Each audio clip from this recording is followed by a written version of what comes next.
ইতিমধ্যে স্পষ্ট করেছি যে সীমান্তে হত্যা হয়েছে। ফলত আমি মনে করি দাদা বাবুরা খেপেছে, দাদা বাবুদের সাথে তারাও খেপেছে। আমাদের উপরে তারা হামলা করেছে। আমরা এখানে একটা যোগদান অনুষ্ঠান ছিল, সেই যোগদান অনুষ্ঠানকে তারা ব্যাহত করতে চেয়েছিল এবং ঝিনাইদহতে যে এনসিপির ফুটপ্রিন্ট সেটা তারা রাখতে দিচ্ছিল না।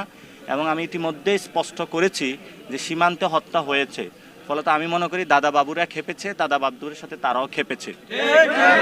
যারা হামলা করেছে তারা দাদা বাবুদের একটি সন্ত্রাসী গোষ্ঠী এবং আসাদুজ্জামান এই গণ অভ্যুত্থানের সাথে গাদ্দার অন্যতম। আপনারা দেখেছেন যে রাষ্ট্রপতি যখন বিদেশ গিয়েছিল তাকে বিদায় জানিয়েছিল, তার যোগসাজে সে কাজ করে থাকে এবং সংস্কার প্রক্রিয়াতে ব্যাহত করেছিল।